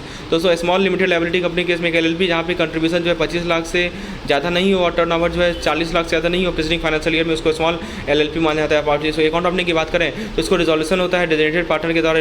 देखिए डेजिग्नेटेड पार्टनर की रिजोल्यूशन की रिक्वायरमेंट होती है। एग्जिस्टिंग अकाउंट को कंटिन्यू किया जा सकता है यदि वो डेबिट बैलेंस में हो। जो भी डॉक्यूमेंट रिक्वायर है करंट अकाउंट ओपनिंग फॉर्म्स, क्या क्या डॉक्यूमेंट रिक्वायरमेंट दोस्तों, स्मॉल लिमिटेड लायबिलिटी पार्टनरशिप में current opening form, specimen signature card, certificate of incorporation of LLP agreement, resolution में डेजिग्नेटेड ऑफिसर। उसके बाद दोस्तों designated partner instruction regarding authorised person. Limited company में क्या होता है, पब्लिक लिमिटेड कंपनी कम से कम 7 मेंबर चाहिए, जबकि प्राइवेट लिमिटेड कंपनी कम से कम 2 मेंबर चाहिए, मैक्सिमम 200 मेंबर चाहिए। दोस्तों एक पर्सन कंपनी के पास एक मेंबर होगा, एक नॉमिनी होगा। गवर्नमेंट कंपनी एक ऐसी कंपनी होती है जहाँ पे 51% या उससे ज़्यादा शेयर जो है एक से ज़्यादा सेंट्रल गवर्नमेंट या स्टेट गवर्नमेंट हेल्प करती है। सोल प्रोप्राइटरशिप केस में दोस्तों केवाईसी डॉक्यूमेंट प्रोप्राइटर और बिजनेस के लिए लिया जाएगा। Current account opening form KYC document. Partnership fund case में केवाईसी डॉक्यूमेंट पार्टनर और बिजनेस के लिए लिया जाएगा, पार्टनरशिप लिया जाएगा। लिमिटेड कंपनी केस में दोस्तों सर्टिफाइड कॉपी होगा, memorandum and article of association, certificate of incorporation का, resolution to appoint bank as company bank and authorise signatory, PAN of the company, current opening form, certificate of company का memorandum and article of association, certificate of incorporation. बात करें trust के बारे में, trust एक obligation होता है जो कि किसी प्रॉपर्टी का ऑनरशिप एनेक्स होता है। इसके अंदर कॉन्फिडेंस रिपोज जो होता है एक्सेप्ट किया जाता है पर्सन के द्वारा ताकि दूसरे के ऑनर के बेनिफिट के लिए। ऑथर एक पर्सन होता है जो कि रिपोज करता है, कॉन्फिडेंस को डिक्लेयर करता है। दोस्तों ट्रस्टी एक पर्सन होता है जो कि एक्सेप्ट करता है कॉन्फिडेंस को। बेनिफिशियरी एक पर्सन होता है जिसके लिए जिसके बेनिफिट में कॉन्फिडेंस एक्सेप्ट किया जाता है। ऑपरेशन का ओपनिंग और ऑपरेशन का रूल क्या है दोस्तों, ट्रस्ट डीड को एग्जामिन किया जाएगा कि एसेटेंट पावर एसेटेंट करे फंक्शन के ट्रस्टी का। जितने ट्रस्टी होते हैं वो अकाउंट ऑपरेट करेंगे जॉइंटली जब तक स्टेटेड नहीं किया गया है। जो भी अथॉरिटी वेस्टेड है रिमेनिंग ट्रस्टी में मतलब जो भी यदि मान लीजिए कि एक या एक से ज़्यादा ट्रस्टी में का डेथ हो जाता है तो जो रिमेनिंग ट्रस्टी होते हैं उन पर अथॉरिटी वेस्ट हो जाता है। जो नए ट्रस्टी अपॉइंट किए जाते हैं कोर्ट के द्वारा जब सारे ट्रस्टी का डेथ हो जाएगा या रिटायर्ड हो जाएंगे। चैरिटेबल ट्रस्ट रिक्वायर होता है, रजिस्टर्ड होना चाहिए सभी बहुत सारे स्टेट में। पेमेंट जो है वो ट्रस्ट डीड प्रोविजन के अकॉर्डिंग ही होगा। चेक जो पेबल होगा ट्रस्ट को वो कलेक्ट नहीं किया जाएगा क्रेडिट के of the private account of trustee. दोस्तों बताया जा रहा है कि ट्रस्ट अकाउंट को ओपन करने का डॉक्यूमेंट क्या है, करंट अकाउंट ओपनिंग फॉर्म जो कि सारे ट्रस्टी साइन करेंगे, स्पेसिफिक सिग्नेचर कार्ड जो कि ऑथराइज सिग्नेचर साइन करेंगे, ट्रस्ट डीड होगा, कॉपी ऑफ रेजिडेंस सर्टिफिकेट होगा, ट्रस्ट लेटर होगा, resolution adopted by the trustee, permanent account number होगा ट्रस्ट का या फॉर्म 60 होगा। दोस्तों एग्जीक्यूटर नाम होगा विल में, वो प्रॉपर्टी मैनेज किया जाएगा डिजीज के द्वारा। बात करें कि कैसे ओपन करें और कैसे ऑपरेशन करें एग्जीक्यूटिव एडमिनिस्ट्रेटर का। जो भी अकाउंट ओपन किया जाएगा प्रोबेट और लेटर ऑफ सक्सेशन के अकॉर्डेंस में या लेटर ऑफ एडमिनिस्ट्रेशन के अकॉर्डेंस में दोस्तों अकाउंट को यूज किया जाएगा जो भी फंड रिलेटेड है estate of the diseased account open किया जाएगा इंडिविजुअल के नाम में, एग्जीक्यूटर या एडमिनिस्ट्रेटर का सफिक्स किया जाएगा। फंड डिस्पोज किया जाएगा in according with the probate और लेटर ऑफ सक्सेशन। क्या क्या डॉक्यूमेंट चाहिए एग्जीक्यूटर एडमिनिस्ट्रेटर के अकाउंट को ओपन करने के लिए? करंट अकाउंट ओपनिंग फॉर्म जो कि साइन किया जाएगा एग्जीक्यूटर एडमिनिस्ट्रेटर के द्वारा, स्पेशल सिग्नेचर चार्ज जो कि साइन किया जाएगा एग्जीक्यूटर एडमिनिस्ट्रेटर के द्वारा। दोस्तों कोऑपरेटिव सोसाइटी केस में रूल्स और बायलॉ तो एग्जामिन किया जाएगा कि कोई रेस्ट्रिक्शन तो नहीं है अकाउंट ओपन करने का, कोई फंड का जो इन्वेस्टमेंट है वो किया जाएगा। दोस्तों बैंक की रजिस्ट्रार अप्रूव करेगी उसे। जो ओपन बैंक अकाउंट के जो ओपन का रिजोल्यूशन होता है उसमें सिग्नेचर चाहिए कम से कम 3 मेंबर का, जिसमें प्रेसिडेंट होंगे, सेक्रेटरी होंगे, ट्रेजरर होंगे। जो भी अकाउंट यूज़ किया जाएगा फंड रिलेटेड टू सोसाइटी के बारे में। गवर्नमेंट ऑफ पब्लिक बॉडीज़ की बात करें तो जो भी ट्रांजेक्शन गवर्न किया जाता है सेंट्रल गवर्नमेंट के द्वारा, compilation of treasury rule and account code of state financial handbook. Receipt challan जो है पास किया जाएगा ट्रेजरी या सब ट्रेजरी के द्वारा 10 दिन के लिए वैलिड होगा। चालान का जो कॉपी होगा वो डिपोजिटर को रिटर्न कर दिया जाएगा रिसिप्ट के फॉर्म में। दोस्तों कोई डुप्लीकेट इशू नहीं किया जाएगा, ये चालान लॉस्ट हुआ। फिर दोस्तों पेमेंट की बात करें, गवर्नमेंट डिपार्टमेंट ऑथराइज है कि वो चेक को इशू करे जब भी लिमिट को ड्रॉ करे। दोस्तों जो सेल्फ ड्राइंग होता है कैश में वो अलाउ होता है सैलरी और एक्सपेंस के केस में। स्पेशल चेक बुक रिक्वायर होता है गवर्नमेंट डिपार्टमेंट के द्वारा, कोई ओवरड्राफ्ट अलाउ नहीं होता है। ओपनिंग अकाउंट का रजिस्ट्रेशन क्या है दोस्तों? Person with borrowing agreement arrangement with the bank और payment bank. Person without borrowing, यदि पर्सन का बोरिंग अरेंजमेंट है तो individual agriculturally self employed person. Registration क्या है? करंट अकाउंट नहीं खोल सकते किसी बैंक के साथ। इसके अंदर दोस्तों including those with the credit facility from NBFC। इसके अंदर पर्सन विदाउट बोरिंग अरेंजमेंट में दोस्तों कोई रजिस्ट्रेशन नहीं है, can open current account with any bank. दोस्तों बात करें बॉरोवर विद CCOD फैसिलिटी, इसमें एक्सपोजर जो होता है 5 करोड़ से कम है तो कोई रजिस्टर नहीं है करंट अकाउंट ओपन करने का, ये CCOD फैसिलिटी प्रोवाइड करें। यदि ये मान लीजिए कि CCOD का फैसिलिटी का बॉरोवर के साथ है तो उसके अंदर 5 करोड़ से ऊपर का यदि एक्सपोजर है तो वहाँ पे करंट अकाउंट मेंटेन कर सकते हैं किसी बैंक के साथ। कम से कम 10% एक्सपोजर जो होगा बॉरोवर का होगा, या हाईएस्ट एक्सपोजर लैंडर और करंट अकाउंट ओपन कर सकते हैं। यदि बॉरोवर बिना CCOD फैसिलिटी का है और उसका दोस्तों मान लीजिए एक्सपोजर 50 करोड़ से ऊपर है तो एस्क्रो मैकेनिज्म डाला जाएगा। करंट अकाउंट केवल ओपन किया सकता है, मेंटेन किया सकता है एस्क्रो के द्वारा मैनेजिंग बैंक। यदि 5 करोड़ से ऊपर है, यदि 50 करोड़ से कम है, ठीक है, तो कोई रजिस्टर नहीं है करंट अकाउंट ओपन करने का या बैंक के द्वारा लेंडिंग करने का। यदि 5 करोड़ से भी कम है तो बैंक करंट अकाउंट ओपन कर सकती है, लेकिन उसको सारा अंडरटेकिंग लेना पड़ेगा कस्टमर के साथ ताकि बैंक को इन्फॉर्म करे यदि कोई क्रेडिट फैसिलिटी उसने 5 करोड़ से ऊपर तो नहीं लिया है। फिर दोस्तों बताया जा रहा है गाइडलाइन क्या है बैंक के लिए। तो बैंक जो है डेबिट कर सकती है फीस को, चार्ज को कलेक्शन अकाउंट से पहले कि फंड को ट्रांसफर करेगा, अकाउंट को मॉनिटर करेगी कम से कम semi annually with respect to the exposure, implement करेगी नई बैंकिंग अरेंजमेंट। बैंक इंप्लीमेंट करेगी दोस्तों न्यू बैंकिंग अरेंजमेंट कम से कम एक्सपोजर, यदि एक्सपोजर बदलता है उसके 3 महीने के अंदर। जो डायरेक्ट टर्म लोन विड्रॉल होता है पेई का वो यदि आइडेंटिफाइल होगा, नहीं तो रूट किया जाएगा CCOD अकाउंट से। जो डे टू डे एक्सपेंस होगा उसको रूट किया जाएगा CCOD अकाउंट से यदि अवेलेबल होगा, नहीं तो करंट अकाउंट से। इसके अंदर दोस्तों सारे फंड बेस और नॉन फंड बेस फैसिलिटी होते हैं एक्सपोजर को कंप्यूट करने का। सारे बॉर्डिंग को काउंट कीजिए प्रोप्राइटरशिप के नेम में ऑफ फर्म टुगेदर। जो एग्जेम्प्टेड अकाउंट है उसको फ्लैग कीजिए मॉनिटरिंग पर्पस के लिए। दोस्तों फोटोग्राफ और बैंक अकाउंट की बात करें, बैंक को डिसेंट फोटोग्राफ चाहिए डिपोजिटर का, अकाउंट होल्डर का, सारे तरह के अकाउंट के लिए। इसमें जॉइंट अकाउंट, इंस्टीट्यूशनल अकाउंट सब आते हैं। जो फोटोग्राफ कॉपरेट करने का कॉस्ट होता है वो बॉन्ड करेगा कस्टमर। दोस्तों LEI की बात करें, LEI होता है लीगल एंटिटी आइडेंटिफायर। ये दोस्तों 20 डिजिट का कोड होता है, इसको यूज़ किया जाता है कि आप आइडेंटिफाई कर सके पार्टी जो कि फाइनेंशियल ट्रांजेक्शन में इंक्लूडेड है। LEI को ऑपरेट कर सकते हैं किसी लोकल ऑपरेटिंग यूनिट से जो कि एक्रेडिटेड है global legal identity found GLAF के द्वारा। भारत में LEI ऑपरेट कर सकते हैं LEIL के द्वारा जो कि एक्रेडिटेड है GLAF। दोस्तों बैंक का रिक्वायर है कि वो मैनेटरी करे कॉर्पोरेट बॉर्डर के लिए एग्रीगेट फंड बेस और नॉन फंड लिमिट 5 करोड़ से ऊपर है कि वो LEI रजिस्ट्रेशन ले ले और उसको कैप्चर कर ले CRILC में। दोस्तों बताया जा रहा है कि लीगल आइडेंटिफिकेशन नंबर बॉरोवर के द्वारा ऑपरेट करना। तो बताया जा रहा है कि कौन सा आइडेंटिटी इफेक्ट होता है जो नॉन इंडिविजुअल बॉरोवर जिसका एक्सपोजर 50 करोड़ से ज़्यादा है। दोस्तों यदि एक्सटेंशन होगा LEI गाइडलाइन का UCB और NBFC के लिए, सारा UCB और NBFC होगा। फिर दोस्तों यूनिट 5 की बात करते हैं। यूनिट 5 में दोस्तों बताया जा रहा है कि डिपॉजिट अकाउंट किस लिए होता है दोस्तों? इसमें करंट अकाउंट आता है, सेविंग बैंक अकाउंट आता है। तो करंट अकाउंट में दोस्तों individual institution with larger volume और ट्रांजेक्शन उसके लिए होता है current account. Individual operating singly और jointly saving account. Interest not payable होता है करंट अकाउंट में, इंटरेस्ट पेबल होता है। करंट अकाउंट को ओपन किया जाता है सभी तरह के कस्टमर के लिए। सेविंग अकाउंट को इंडिविजुअल जो कि सिंगली जॉइंटली ऑपरेट करते हैं। Opening registration for opening for withdrawal registration कुछ नहीं है करंट अकाउंट में, लेकिन सेविंग बैंक अकाउंट में cash withdrawal without cheque facility through withdrawal slip complete passbook, ये सभी दोस्तों रजिस्ट्रेशन है। फिर दोस्तों ऑपरेट कौन करता है? अकाउंट होल्डर ऑपरेट करता है अपने पर्सनल कैपेसिटी में करंट अकाउंट को। अकाउंट होल्डर अपने पर्सनल कैपेसिटी में। पावर ऑफ अटॉर्नी परमिटेड है करंट अकाउंट में, रिप्रेजेंटेटिव कैपेसिटी के लिए दोनों भी परमिटेड है। Debiting by cheque, net banking, standing instruction, NSCH authorisation.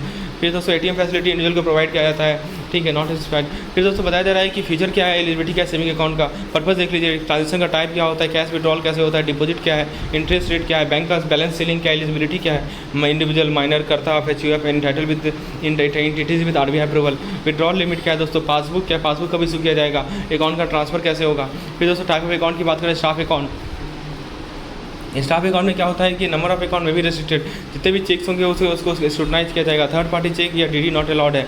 फिर दोस्तों अकाउंट की क्लोजिंग की बात करें तो क्लोज किया जाएगा रिटर्न रिक्वेस्ट में, सरेंडर किया जाएगा न्यू चेक लीव का और पासबुक का।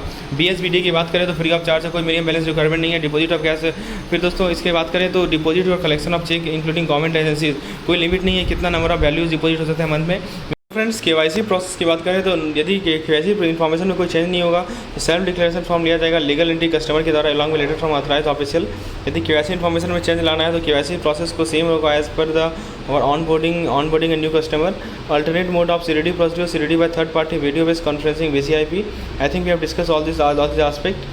Okay, eKYC service we have discussed. Okay, so unit 4 we were discussing account opening form HUF के केस में क्या होता है। I think we have discussed all this thing। LLP के केस में क्या होता है दोस्तों।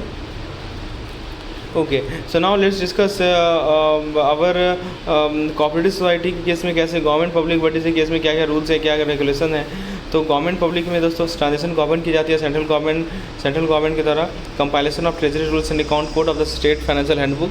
Then after person with borrowing arrangement with the bank, person without borrowing arrangement, we have discussed all this thing. Okay, guideline for bank, what is the guideline for bank, what is LEI, we have discussed. Unit 5 we have discussed deposit account for whom, saving bank account for whom, what are the features and eligibility of the saving account. Now we have discussed term deposit के बारे में मैंने बताया आपको। अब देखिए यदि mode of operation joint either survivor रहेगा तो अकाउंट होल्डर 2 अकाउंट होल्डर रहेंगे, सर्वाइवरशिप क्लॉज रहेगा। मॉडिफिकेशन में इंस्ट्रक्शन क्या रहेगा कि रिक्वेस्ट जो है सभी होल्डर साइन करेंगे। अकाउंट क्लोजर की बात करें तो सर्वाइवर का रिक्वेस्ट होगा या balance pay to survivor. Joint account with NRI, तो मोड ऑफ ऑपरेशन या तो आइदर सर्वाइवर रहेगा, NRI क्लोज रिलेटिव ऑपरेट कर सकते हैं अकाउंट को डोमेस्टिक पेमेंट के लिए रेजिडेंट के आप में। एनीवन और सर्वाइवर है तो एक से ज़्यादा रहेंगे, ठीक है। इस केस में दोस्तों एनीवन सर्वाइवरशिप क्लॉज जरूरी है। फिर दोस्तों fresh mandate from survivor, modification के लिए मैंडेट सर्वाइवर से फ्रेश मैंडेट लेना पड़ेगा। उसके बाद दोस्तों अकाउंट क्लोजर की बात करें तो पेड जॉइंटली टू सर्वाइवर और to any of them on their mandate. तो mode of operation either survivor हो सकता है, NRI क्लोज रिलेटिव ऑपरेट कर सकते हैं अकाउंट को डोमेस्टिक पेमेंट के लिए रेजिडेंट के बिहाफ में। फॉर्मर सर्वाइवर में दोस्तों दो पर्सन होते हैं, ठीक है। इसमें ऑथराइज किया जाता है फर्स्ट होल्डर के द्वारा। दोस्तों क्लेम ऑफ डिपॉजिट की बात करें तो सबसे पहले तो death of the any joint holder account, nominee को पे किया जाएगा बैलेंस अकाउंट यदि सारे जॉइंट अकाउंट होल्डर का डेथ हो जाता है। डिपॉजिट जो कि Hindu deposit made by the Hindu office money jointly with his wife और any other person payable to other survivor does not on his death constitute a gift by to him by the other person.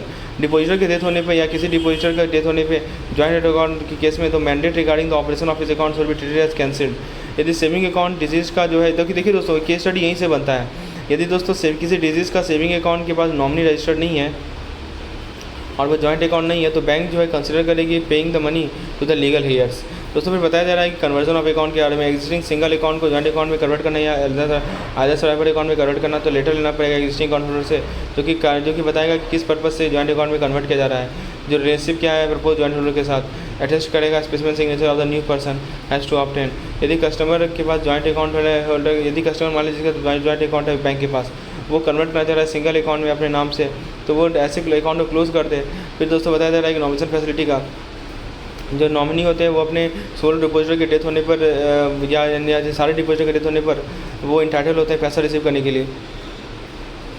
Nomination permitted नहीं होता है दोस्तों deposit जो कि held किया, जैसे मान लीजिए कि कंपनी का डायरेक्टर है केस में, ठीक है, रिप्रेजेंटेटिव कैपेसिटी केस जैसे कंपनी का डायरेक्टर हो गया, असिस्टेंट का सेक्रेटरी हो गया, फर्म का पार्टनर हो गया, करता हो गया HUF का, तो उसके इसमें नॉमिनेशन परमिटेड नहीं है। दोस्तों जो भी कस्टमर है वो अवेयर रहेंगे इस फैसिलिटी के बारे में। यदि कस्टमर जो है नॉमिनी नहीं बना चाह रहा है किसी पर्सनल रीजन से तो इंडोर्समेंट किया जाएगा नॉमिनेशन फॉर्म में। तो दोस्तों टर्म डिपॉजिट के रिलेटेड बताया जा रहा है कि नॉमिनेशन जो है कंटिन्यू वैलिड होगा after the renewal of the deposit.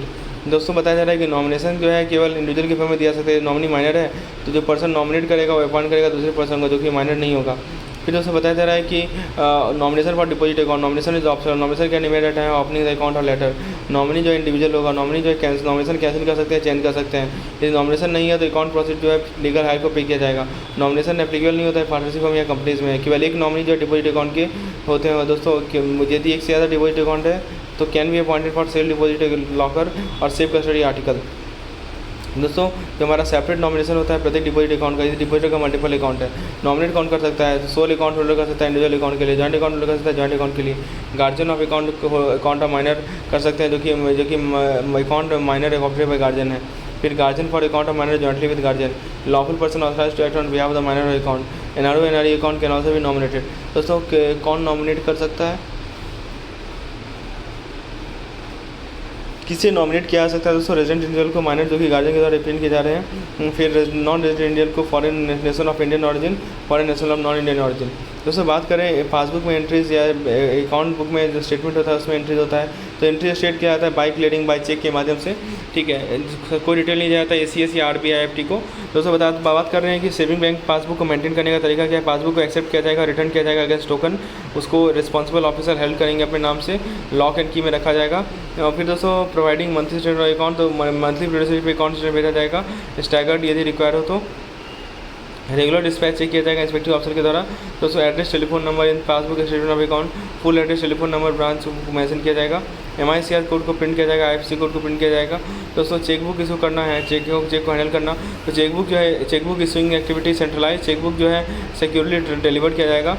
Check bearing as a date as per national calendar, तो सखा संवत डेट आर वैलिड होता है, उसको एक्सेप्ट किया जाएगा बैंक के द्वारा। दोस्तों CBSE इनेबल बैंक जो इशू करेगी केवल payable at par multi city CTS 2020, यानी दोस्तों CBSE इनेबल बैंक जो है इशू करेगी केवल पेबल एट पार्क या multi city CTS 2010 standard cheque with extra charges. दोस्तों चेक जो है वो करंट चेक बुक से होगा। उसके बाद दोस्तों बताया जा रहा है कि हमारा प्रिकॉशन क्या लेंगे चेक पेमेंट में। चेक डिटेल को वेरीफाई कीजिए, सिग्नेचर वेरीफाई कीजिए, डेट वेरीफाई कीजिए, स्टॉक पेमेंट को रिवोक कर दीजिए, इंस्ट्रूमेंट को कलेक्ट करना, चेक को कलेक्ट करना, ड्राफ्ट को कलेक्ट करना, जो कि अकाउंट में डिपॉजिट क्या है ये बहुत जरूरी है। Cheque drop box facility available है। टेक्निकल रिटर्न चेक होता है। इसका मतलब क्या होता है, टेक्निकल रिटर्न चेक का मतलब क्या होता है कि बैंक जो है चेक रिटर्न चार्जेस लेवी कर सकती है जब कस्टमर फॉल्ट पे होगा। फिर दोस्तों बताया जा रहा है कि चेक क्लियरिंग कैसे होता है। चेक को क्लियर जाएगा 2 वर्किंग डेज के अंदर। ये चेक डिसऑनर होता है तो उसको रिटर्न किया जाएगा कस्टमर को 24 आवर के अंदर। दोस्तों फिर बात करें फ्रीक्वेंट डिसऑनर ऑफ चेक कैसे होता है। तो फ्रेंड्स चेक के डिसऑनर के बारे में बताया जाए, ये चेक वैल्यू 1 करोड़ से ऊपर का है, डिसऑनर किया जाएगा 4 ऑकेजन पे। सबसे पहले क्या तो नो फेस कोई नया फेस चेकबुक नहीं डालना है, ठीक है, जिसमें अकाउंट है चेकबुक फैसिलिटी कस्टमर एडवांस को सेंड किया जाएगा आफ्टर द थर्ड डिसऑनर। तो फ्रीक्वेंट डिसऑनर हो रहा है चेक जो कि 1 करोड़ से कम का है, तो बैंक के पास बोर्ड अप्रूव पॉलिसी होगा जो कि डील करेगा फ्रीक्वेंट डिसऑनर ऑफ चेक इसका वैल्यू 1 करोड़ से कम है। पॉलिसी डील करेगा मैटर के साथ जो कि रिलेटेड है frequent dishonour of the ECS mandate. Documentary proof provide करना, बैंक एक्सटेंड करेंगे फुल कॉपरेशन और डॉक्यूमेंट्री प्रूफ प्रोवाइड करेंगे डिसऑनर का, चेक के डिसऑनर का। फिर दोस्तों बताया जा रहा है कि रिकरिंग ट्रांजेक्शन में क्या होता है, कस्टमर इंस्ट्रक्ट कर सकते हैं बैंक को कि वो सर्वे ट्रांसफर कैरी करे फिर रजिस्ट्री में। गारंटी ऑर्डर एक अटैचमेंट होता है जो कि कोर्ट इशू करती है, जो कि फंड को अटैच करती है, डिटर के बिलोंग करता है। चेक जो कि प्रेजेंट किया जाएगा ऑर्डर के बाद रिटर्न किया जाएगा with refer to drawer remark. जो ऑर्डर अप्लाई होता है वो अप्लाई होता है जो अकाउंट में बैलेंस है of the debtor at the time. Bank record करेगी time and date of receipt order immediately stop payment. Bank transfer करेगी अटैच फंड को सस्पेंस अकाउंट या तो ब्लॉक कर देगी उसे। बैंक के पास कोई ऑब्लिगेशन नहीं है कि ऑर्डर को फॉलो करने का यदि इसके पास prior right to set off है। दोस्तों बात करते हैं गारंटी और अटैचमेंट ऑर्डर की डू डोंट्स क्या है। तो गारंटी ऑर्डर में दोस्तों यदि ऑर्डर कर रहा है कि केवल एक जॉइंट होल्डर को स्पेसिफाई कर रहा है तो ये दूसरे जॉइंट होल्डर में बाइंड नहीं होगा। यदि अमाउंट जो पेबल है वो फार्मर सर्वाइवर को है तो इसे अटैच किया जा सकता है। यदि गारंटी ऑर्डर जो है फॉर्मर नेम में है, यदि ऑर्डर स्पेसिफाई करता है सारे के सारे जॉइंट होल्डर को तो अटैच कर सकता है बैलेंस को जॉइंट अकाउंट होल्डर के नाम में, इंडिविजुअल अकाउंट होल्डर के नाम में। ट्रस्ट अकाउंट का अटैच नहीं किया जा सकता यदि मनी डिपॉजिट किया जाएगा ट्रस्टी के फॉर्म में। दोस्तों पर्सनल अकाउंट पार्टनर का अटैच किया जा सकता है फर्म रेट के लिए। फिर दोस्तों जो भी ऑर्डर अटैच किया जाएगा, order attaching account of liquidator can not be passed. inaccurate name in guarantee order is not binding under until amended. Bank cannot appropriate credit balance toward customer contingent liability. Attachment order में क्या होता है कि केवल attachment order issue किया जाता है competent authority के द्वारा। दोस्तों अटैचमेंट अंडर IT, तो ITO का जो ऑर्डर होता है वो अटैच कर सकता है डेप्ट due and payable, dept due but not payable and any amount received subsequently attach. तो फ्रेंड्स CTS में क्या होता है कि CTS अलाउ करता है inter bank clearance of cheque without physical movement by transmitting electronic image of the cheque along with the relevant information. Only bank and clearing house can truncate a check and truncation is done only using a clearing house to reduce realization time. The paper check is kept in the custody by the bank clearing house that truncated it. The digital signature of the truncating bank can be added to the electronic image optionally. CTS eliminate करता है दोस्तों कि आप physical movement of the cheque को eliminate करता है। देखिए step क्या होता है, सबसे पहले presenting bank captures data and image of the cheque to the branch level और सर्विस ब्रांच लेवल। जो डेटा होता है उसे कंसोलिडेट किया जाता है प्रत्येक सिटी टाउन के लिए और उसको रेस्पेक्टिव क्लियरिंग हाउस इंटरफेस को भेजा जाता है। क्लियरिंग हाउस डेटा को प्रोसेस करते हैं, एक सेटलमेंट फिगर पे आते हैं और इमेज को रूट करते हैं डेटा को pay to the paying bank. Paying bank जो है रिसीव करता है इमेज और data from the clearing house for payment processing on the same day. जो पेइंग बैंक होती है वो रिटर्न फाइल जनरेट करती है अनपेड इंस्ट्रूमेंट के लिए, यदि कोई होता है तो। जो रिटर्निंग जो क्लियरिंग हाउस होती है वो रिटर्न फाइल को प्रोसेस करेगी जो ही डेटा भेजा गया है पेइंग बैंक के द्वारा in the same way as printing clearing. दोस्तों बताया जाए CTS चेक इमेज के बारे में। क्लियरिंग हाउस एंटिटीज रिस्पॉन्सिबिलिटी होती है कि वो चेक इमेज को रिसीव करेगी, प्रोसेस करेगी। इंडोर्समेंट दोस्तों सिंगल लीक इंडोर्समेंट प्रिंट क्या होता है हर एक इंस्ट्रूमेंट के बैक में। सिक्योरिटी फीचर क्या है कि ये इम्प्लीमेंट करता है एंड टू एंड PKI यानी पब्लिक की इंफ्रास्ट्रक्चर। कस्टमर दोस्तों राइटिंग चेक यानी कि केवल CTS 2010 कंप्लाइंट इंस्ट्रूमेंट को ही यूज़ किया जाए। प्रेजेंटिंग बैंक दोस्तों ये हैंडल करती है क्लियरिंग चेक को, इंश्योर करती है कि जो चेक डिपॉजिट किया गया है वो CTS 2010 स्टैंडर्ड कंप्लाइंट है। दोस्तों बताया जा रहा है कि CTS सिस्टम ग्रे स्केल और ब्लैक एंड वाइट इमेज को यूज़ करती है। 3 image required for each cheque. Presenting bank digitally sign cheque image and datas. जो इमेज क्वालिटी होता है असेसमेंट IQA परफॉर्म किया जाता है अलग अलग लेवल पे। जो पेइंग बैंक है वो डिमांड कर सकती है फिजिकल इंस्ट्रूमेंट यदि सेटिस्फाई नहीं होगी तो। जो इमेज ट्रांसमिशन होगा क्लियरिंग हाउस के द्वारा इंश्योर किया जाएगा PKI के माध्यम से। पॉजिटिव पे सिस्टम इंट्रोड्यूस किया गया 1 जनवरी 2021 से। इश्यूअर सबमिट करते हैं की detail of cheque to drawing bank. Discrepancy जो कि फ्लैग किया गया CTS के द्वारा। फैसिलिटी अवेलेबल है चेक 50,000 के ऊपर के चेक के लिए। बैंक जो है मैंडेटरी कर दी है cheque for 5 lakh and above. RBI का गाइडलाइन क्या है कि policy should include norms for immediate credit collection time frame and interest payment. Bank should reframe their CCP that means cheque collection policies. Compensation जो है pay किया जाएगा for delay in connection of the local cheque. यदि कोई rate satisfy नहीं है तो compensation saving interest rate पे होगा वो पे किया जाएगा। अकाउंट पे चेक में दोस्तों बैंक क्रेडिट नहीं कर सकती किसी अकाउंट पे चेक को कि दूसरे को और देन द पेई। यदि पेई चार्ज क्रेडिट चेक को क्रेडिट करना चाह रहा है अलग अलग डिफरेंट अकाउंट में तो वो फ्रेश चेक लेगा या विड्रॉ करेगा अकाउंट पे मैंडेट को। Cash and is custody. Cash और स्मॉल कॉइन बैलेंस जो कि must be keep in strong room in the joint custody of the cashier और the manager. Cash balance of the bank. जो हमारा bulk of cash balance होगा उसे strong room में रखा जाएगा। इससे पहले कि नोट्स और कॉइन को जॉइंट कस्टडी में लिया जाए जो सुपरवाइजिंग ऑफिसर होंगे पर्सनली काउंट करेंगे और वेरीफाई करेंगे उसके साउंडनेस को। दोस्तों बात करें कि कैश हैंडलिंग का क्या प्रोसीजर होता है। Segregation of duties, dual control, cash balance, shortage और excess in cash, remittance of cash replacement और ATM। तो सेग्रीगेशन ऑफ ड्यूटीज़ में क्या होता है कि सेपरेट इंडिविजुअल हैंडल करते हैं कैश रिसीट और पेमेंट पर्सन को। डुअल कंट्रोल में क्या होता है कि 2 एम्प्लॉय जो है प्रेजेंट होंगे जब large amount of cash handle किया जाएगा। शॉर्टेज और एक्सेस कैश को एक प्रोसीजर फॉलो करें कि रिकवरी का एडजस्टमेंट कर लें। दोस्तों security measure at branches ATM cash handling procedure इसको एक बार देख लीजिए। ये सिक्योरिटी मेजर जो भी रिकॉन्सिलेशन है transaction between bank service provider and subcontractor is done at least on T+3 basis. दोस्तों वीडियो फुटेज में भी provided to service provider in case of dispute. फिर दोस्तों बताया जा रहा है कि इंश्योरेंस के केस में जितने भी कैश रेमिटेंस होते हैं ट्रांजिट में उसको कवर किया जाता है banker insurance policy which is covered by the bank. दोस्तों कस्टडी ऑफ कीज। तो repair must be carried out under personal supervision the manager and cash officer with joint control over strong room और safe room. Lock change and lever change must be noted in the key register. Duplicate keys are sealed by the officer and placed in strong wooden और tin box.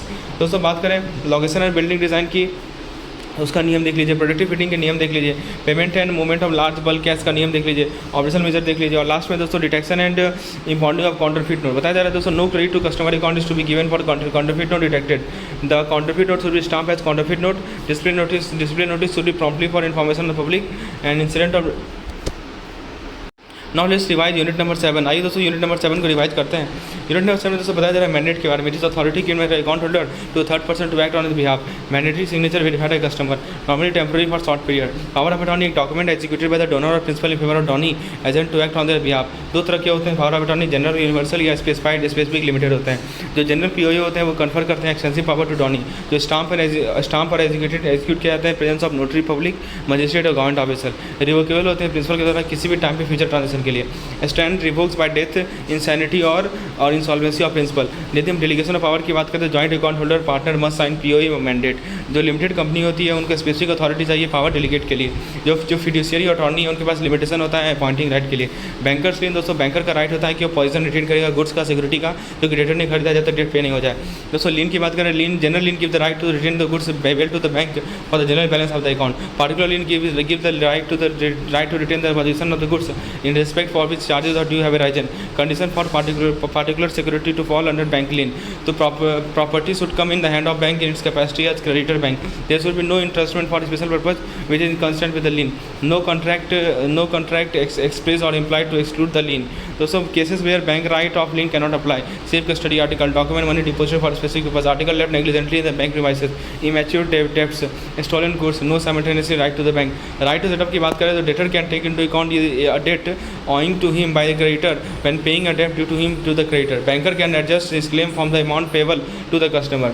Now let's talk about essential feature of set-off. It is statutory right and also arise out of the agreement between the parties concerned. In an ongoing situation, the right of set-off can be exercised by the banker by serving a reasonable notice to the customer. Write off appropriation, let's talk about write off appropriation. जो debtor है वो appropriate कर सकते हैं payment को by express intimation और under circumstance implying that payment is to be applied for the discharge of some particular डेप्ट. Payment made by debtor for the डेप्ट due with interest is the first instance to be applied toward satisfaction of the interest and thereafter toward the principal unless there is agreement to the contrary. If neither party make an appropriation the payment shall be applied in the case the discharge of debt or in the order of time whether they are not barred by the limitation of suit. Unit 8 में दोस्तों बता रहे act के बारे में. फेरा होता है दोस्तों फॉरेन एक्सचेंज रेगुलेशन एक्ट 1947 का. फेमा है 1973 का, यानी फेरा फिर उसको रिप्लेस किया गया फेरा के तो 1973 में और फेमा 2000 आया. So friend this is our quick revision session. If you want such type of video, such type of PDF, kindly WhatsApp me on number shown on the screen. I will provide you all the details. So FERA FEMA okay changes in FEMA to compare to FERA. So इसमें changes बताया जा रहा है FEMA as compare to FERA. Main feature क्या है FEMA का कि central government can impose restriction. Transaction in foreign exchange should be made only through authorised person. Payment to और receipt from any person outside India are restricted. Foreign exchange transaction, foreign security dealing and owing or holding immovable property abroad are restricted. Transaction involving foreign exchange or foreign security and payment from outside the country cannot be undertaken without permission of RBI. Foreign exchange transaction under the current account can be restricted in central government. Now definition: authorized dealer category 1, authorized dealer category 2, authorized dealer category 3, AP. Capital account transaction is a transaction that alters the asset or liability outside India of a person resident in India और asset and liability in India और person resident outside India. दोस्तों फिर बताया जा रहा है currency क्या होता है. इसके अंदर currency note, postal order, money order ये सभी आते हैं. करेंसी नोट के अंदर कैश भी आ सकता है, कॉइन या बैंक नोट के फॉर्म में. करंट अकाउंट ट्रांजेक्शन एक ऐसा ट्रांजेक्शन होता है जिसके अंदर ऑनरशिप नहीं चेंज होता है और किसी फॉरेन एसेट या लायबिलिटीज़ का, जैसे payment due in connection with foreign trade और अदर करंट बिजनेस. डिपॉजिट के अंदर दोस्तों डिपॉजिट होता है मनी का बैंक के पास, कंपनी के पास, प्रोप्राइटरी कंसर्न के पास. एक्सपेक्टेड स्टाफ कौन होते हैं दोस्तों? एक पर्सन होते हैं जो कि पोस्ट प्रोविडेंट और superannuation pension fund is maintain outside India by the principal employed outside India. Foreign currency other than Indian currency. Foreign currency account and account held by maintaining in currency other than the currency of India और नेपाल, भूटान. दोस्तों foreign exchange क्या होता है कि इसके अंदर foreign currency के अंदर foreign currency includes foreign currency होता है इसके अंदर डिपॉजिट, क्रेडिट बैलेंस और payable in any foreign currency, draft, traveller cheque, letter of credit और bill of exchange. Foreign portfolio investment एक कोई ऐसा इन्वेस्टमेंट जो कि पर्सन जो कि भारत से बाहर आ रहा है वो कर रहा है किसी कैपिटल इंस्ट्रूमेंट में, जहाँ पे ऐसा इन्वेस्टमेंट जो है total post issue paid up equity capital का 10% से कम नहीं होगा, 10% से कम होगा दोस्तों ऑन फुली डायलूटेड बेसिस, और less than 10% of the paid up value of इस series of capital instrument of a listed Indian company. FPI कौन होते हैं? Person registered in accordance with the provision of SEBI regulation 2014. दोस्तों foreign security क्या होता है? कोई भी security share, stock, bond, debenture या किसी इंस्ट्रूमेंट विच इज डिनोमिनेटेड और expressed in the foreign currency. Fully freeze money changer authorise to purchase foreign exchange from non resident visiting India and resident and to sell foreign exchange for private business travel purpose only. Investment on repatriation basis. An investment the sale maturity proceed of which are net of tax eligible to be repatriated. Investment on non-repatriation basis. An investment the sale maturity proceeds of which are not eligible to be repatriated. Liberalized remittance scheme. A facility दोस्तों a facility available to the resident individual for making remittances outside India as per the condition mentioned in the RBI master direction on liberalized remittance scheme. Resident Indian a person who resident India for more than 180 days. NRI कौन होते हैं? Indian जो कि भारत से बाहर आ रहे हैं. PIO कौन होते हैं? जो कि ऐसा कोई आदमी जो कि सिटीजन है किसी कंट्री का होता है बांग्लादेश और Pakistan. Person resident outside India PRO person who is not resident in India. Currency declaration form एक फॉर्म होता है जो कि फिल किया जाएगा जब भी आप फॉरेन से लाएंगे भारत में. Except the amount less than 10,000 USD और इज इक्विवेलेंट. दोस्तों purchase of foreign currency from public. AP and their franchise can purchase foreign currency note, coin and traveler check from resident and non-resident. Cash payment in INR is permitted with ceiling of $1,000 for resident person and $3,000 for foreign visitor or non-resident Indian. taking out foreign exchange in other form other than the foreign exchange obtained from the authorized dealer, sales against reconversion of Indian currency. So if you may convert unspent Indian currency held by the non-resident at the time of departure from India, provided a valid encashment certificate is produced. Foreign tourist may be permitted to reconvert rupee withdrawn from ATM to up to rupees 50,000 against valid passport and visa, air ticket confirmed for departure within 7 days. Inward remittance का मतलब ये होता है दोस्तों कि आप money का transfer कर रहे हैं इंडिया से किसी इंडिया में भारत में पैसा ला रहे हैं किसी फॉरेन कंट्री से, ठीक है। फॉरेन एक्सचेंज जो कि ड्यू है या एक्लूड है रिमनरेशन के फॉर्म में services rendered with in the country. दोस्तों बताया जा रहा है कि नेक्स्ट वाले बताया जा रहा है कि आपको यहाँ बताया जा रहा है दोस्तों कि फॉरेन एक्सचेंज ड्यू और accredited remuneration of service rendered whether in India और outside India in settlement for any lawful obligation, ठीक है, is to be sold to authorise person within 180 days from the date of the receipt. Approve method क्या है, wire transfer है, bank money order है।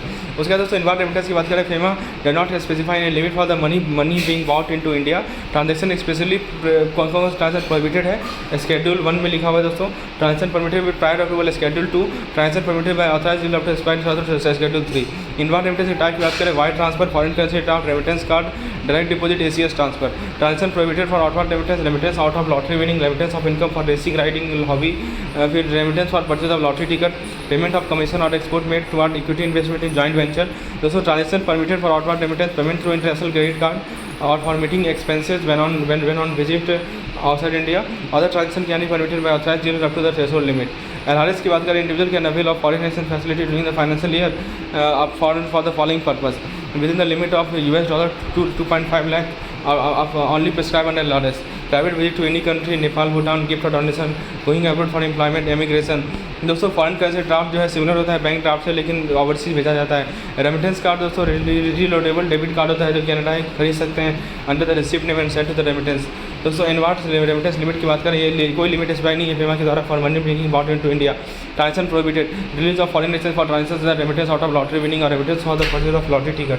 फिर transaction permitted by authorised dealer, individual can avail on foreign exchange facility for private visit, gifts और donation, going abroad for employment and immigration within the limit of $2.5 lakh which is prescribe under liberalised remittance scheme.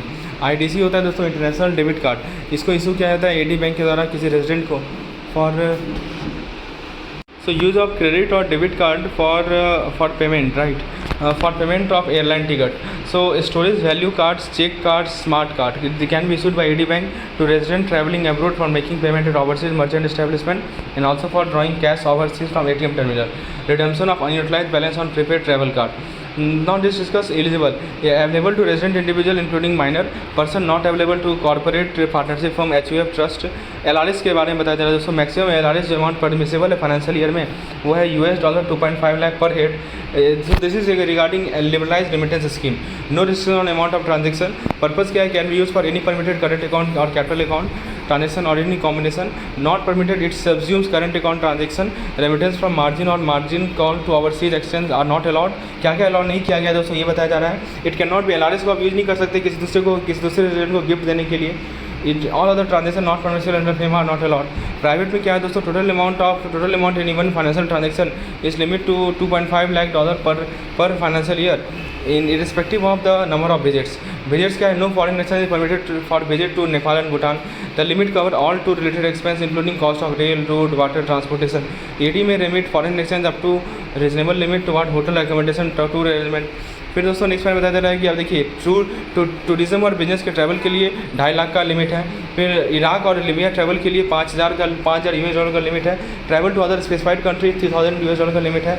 Gift या donation दे रहे हैं किसी person को तो आपका 2.5 लाख का लिमिट है। एम्प्लॉयमेंट अब्रोड के लिए 2.5 लाख का लिमिट है। तो उसके बाद इमिग्रेशन के लिए दोस्तों कंट्री लिमिट का अलग अलग होता है या 2.5 लाख हो सकता है। फिर दोस्तों maintenance of close relative abroad में $2.5 lakh. Medical treatment, so the study abroad limit is $2.5 lakh per financial year. So now let's discuss the next point. दोस्तों ऑब्जेक्टिव क्या है LRS का, guideline for cross border remittance from India, permissible transaction current account transaction only with certain exception, outward remittance allowed in the form DD in the name of beneficiary और self with self declaration, prohibition, no credit facility for capital account remittance, no remittance for certain purpose और to certain countries और entities, surrender of foreign exchange, surrender unused foreign exchange within 180 days. Returning travelers can retain foreign currency up to $22,000 US$. Indo-Nepal remittance scheme, It allows current cross-border remittance from India to Nepal through an NEFT. Ceiling of INR 2 lakh rupees per remittance. Bank may accept cash up to rupees 50,000 per remittance. Payment made in Nepali rupees through Nepal state bank limited and approve present. Unit 9 में दोस्तों बताया जा रहा है कि कौन account को maintain करेगा। NRE account, non resident NRE और पीआईओ मेंटेन करेंगे। ऑथराइज बैंक कौन होता है? Authorise bank by RBI. Account का टाइप सेविंग, करंट, रेकरिंग और फिक्स डिपॉजिट अकाउंट होगा एनआरई अकाउंट। जॉइंट अकाउंट दोस्तों परमिटेड फॉर 2 और मोर एनआरई और PIO for an NRE PIO with resident relative. Operating mode क्या होगा? Resident PIO holder can take withdrawal for local payment, remittance to the account holder himself और through banking channel. Permitted transaction in saving account, cross border remittance, permitted credit such as remittance to India in any permitted currency, foreign currency banknote tendered by the account holder or temporary visit to India, interest accruing on the fund held in the account, current income in India due to account holder, subject to the payment of applicable taxes in India. Permitted debits is local disbursement and remittance outside India. This is all regarding NRE account. Then the fixed deposit tenure, minimum deposit tenure of an NRE TD is 1 year. Interest on deposit, interest rate shall be as per the interest rate framework in the direction. Interest rate on SB is for domestic rupees.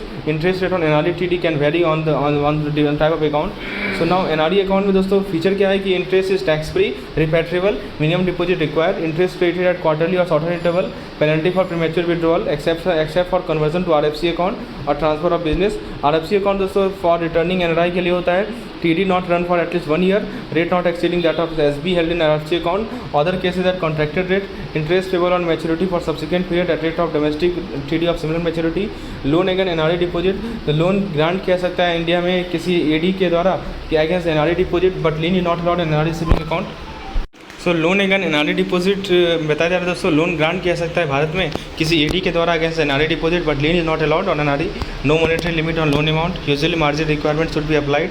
Loan amount can not be repatriated outside India. Loan can be use for personal और business purpose, investment in Indian firms और for acquiring property in India. यदि FCNRB deposit के account की बात करें तो NRE और PIO maintain कर सकते हैं अकाउंट को which is in foreign currency with ADs in India under FCNRB scheme, permitted only as TDs not RDs, minimum 1 year and maximum 5 year, deposit in any of the currency designated by the RBI. Loan can be given by ADs and other authorized bank, interest on maturity at the contracted rate. फिर friends बताया जा रहा है, देखिए FCNRB और NRO में difference बताया जा रहा है। NRI में तो एलिजिबल पर्सन कौन होते हैं? Non resident NRO and person of Indian origin. FCNRB में दोस्तों एनआरओ और person of Indian origin. NRO scheme में कोई भी पर्सन जो कि भारत से बाहर हो और एक फॉरेन नेशन हो नॉन इंडियन ऑरिजिन का जो कि भारत विजिट कर रहे हो। एलिजिबल बैंक कौन है एनआरओ में दोस्तों? Non resident. एनआरई में दोस्तों एलिजिबल बैंक क्या है? एडी कैटेगरी 1 बैंक, इससे भी एडी कैटेगरी 1 बैंक और थर्ड में भी AD category 1 bank. Type of account की बात करें एनआरई में saving, current and fix deposit. If you talk about type of account in FCNRB, so FCNRB में दोस्तों हमारा केवल एफसीएनआरबी डिपॉजिट और ईएफसी अकाउंट आएगा और हमारे एनआरओ में एसबी, सीए, टीडी, आरडी सब आएगा। रेट की बात करें तो फ्लोटिंग और फिक्स रेट परमिटेड है एनआरई में, केवल फिक्स रेट परमिटेड है एफसीएनआरबी में और फ्लोटिंग और फिक्स रेट परमिटेड है एनआरओ में। रिसेट पीरियड की बात करें तो फ्लोटिंग रेट के लिए रिसेट पीरियड 6 मंथ होता है in case of NRE. Floating reset period is not applicable in FCNRB and is not applicable in NRO.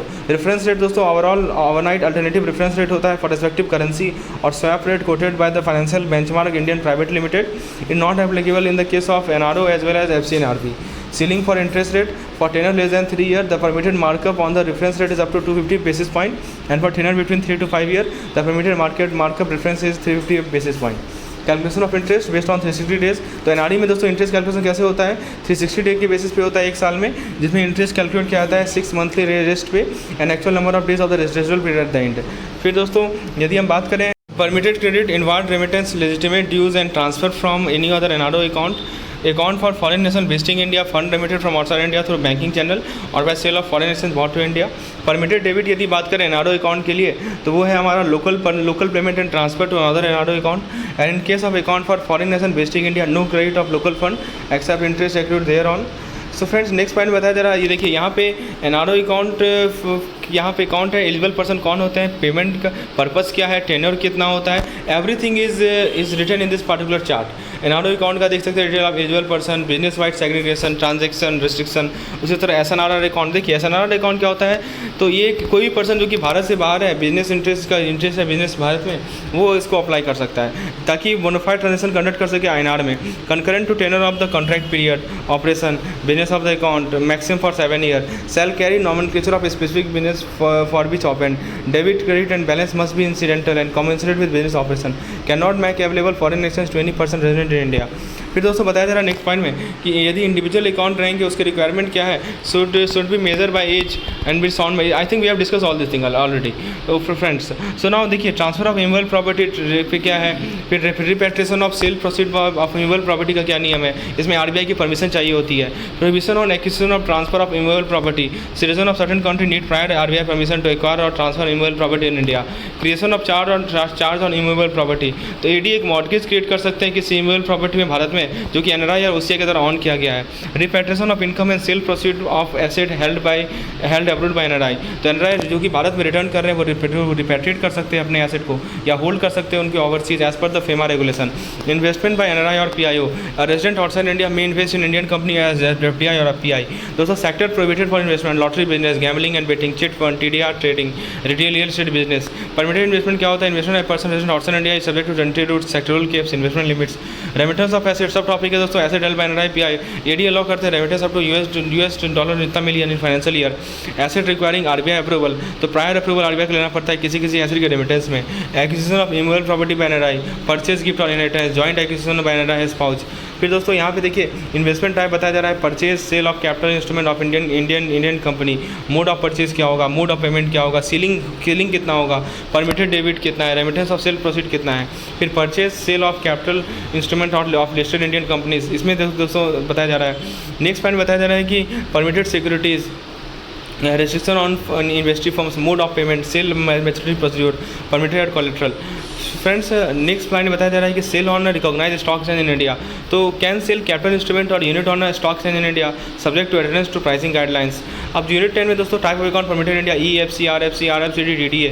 Account permitted outside India, यहाँ समझाया जा रहा है दोस्तों जैसे foreign currency denominated account in India, account can B current, saving और term deposit account. Account can be single name और joint name. Deposit of fund on account holder at death as per RBI rule. EFC में दोस्तों permitted credit क्या है, permitted debit क्या है, please go through this thing. ये पूछा जाता है EFC में क्या क्या क्रेडिट कर सकते हैं, क्या क्या आप डेबिट कर सकते हैं. सो I have enumerated all the important points regarding permitted credit and debit. दोस्तों रेरा क्या होता है, रेजिडेंट एक्सटर्नल रुपी अकाउंट होता है. इसे परमिटेड क्रेडिट क्या है, इसे परमिटेड डेबिट क्या है, अदर कंडीशन क्या है. आरएफसी में दोस्तों क्रेडिट कहाँ से आ सकता है, आरएफसी होता है resident foreign currency account. What are the permitted credit, what are the permitted debit, what are the other condition. दोस्तों आरएफसीडी होता है resident foreign currency domestic account. यहाँ पे देखिए परमिटेड क्रेडिट क्या है, डेबिट क्या है, please go through this. DDA account दोस्तों realisation of export proceed and local sale in US dollar of rough cut polish diamond, payment for purchase of rough cut and polish diamond. Condition क्या होता है दोस्तों, complies करना पड़ेगा foreign trade policy of the government. Shipping manning और crew manning agencies, non interest bearing foreign currency account for business transaction related to ship और crew. Project office of foreign company, non interest bearing foreign currency account और project related transaction.